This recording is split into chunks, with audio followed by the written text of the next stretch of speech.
Devil hunt যেটা যে অপারেশনটা আপনারা বললেন, এই অপারেশনটা চলবে অতদিন পর্যন্ত যতদিন পর্যন্ত ডেভিল এখান থেকে মুক্ত না হবে। এখন এই যে আরেকটা ভাই বলছেন যে রমজানের সময় মানুষ শান্তিতে থাকবে কিনা, এখন রমজানের ভিতরে কিন্তু দুইটা জিনিস আপনাদের খেয়াল রাখতে হবে। এখানে আমরা কিন্তু বিভিন্ন ধর্মের লোকজন আমরা এখানে আছি। আমাদের এই রমজানটা যদিও মুসলমানদেরই, অন্যান্য ধর্মে দেখবেন যে যেই সময় তাদের ধর্মীয় কোনো উৎসব থাকে সেই সময় কিন্তু জিনিসপত্রের দাম তারা কমায় দেয়, বাট আমাদের সময় দেখা দেখবে যে রমজানের সময় হলে তারা এটা দাম বাড়ায় দেয়। এখন এইটা কি তারা এটা দাম বাড়ানোটা কি তারা সওয়াব হিসাবে নেয় কিনা আমি জানি না, কিন্তু এটা কিন্তু দাম বাড়ানো কিন্তু এটা সওয়াবের ভিতরে পড়ে না।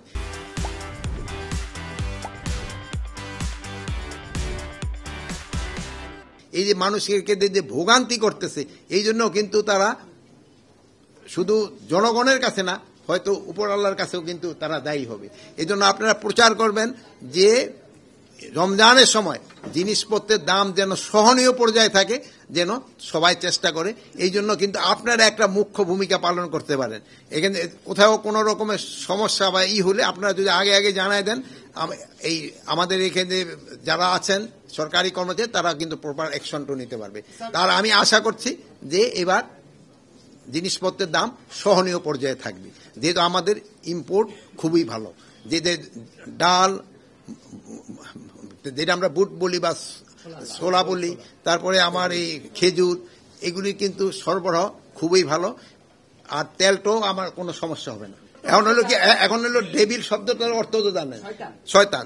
এখন যারা শয়তান তারাই ধরা পড়বে। এখন ছোট শয়তান কি বড় শয়তান এখানের ভিতরে নাই, শয়তান ধরা পড়বে। ডেভিল হান্টে যে বড় শয়তান যে ইভেন এখানে দেখবেন ডেভিল হান্ট ডিক্লেয়ার করার পরে ইভেন আমাদের আইন শৃঙ্খলা বাহিনীর কর্মকর্তাদেরও কিন্তু আমরা ছাড় দিই নেই। আপনারা দেখছেন প্রথম দিনই কিন্তু 4 জন না 5 জন তাদের কিন্তু আইনের আওতায় নেওয়া হয়েছে।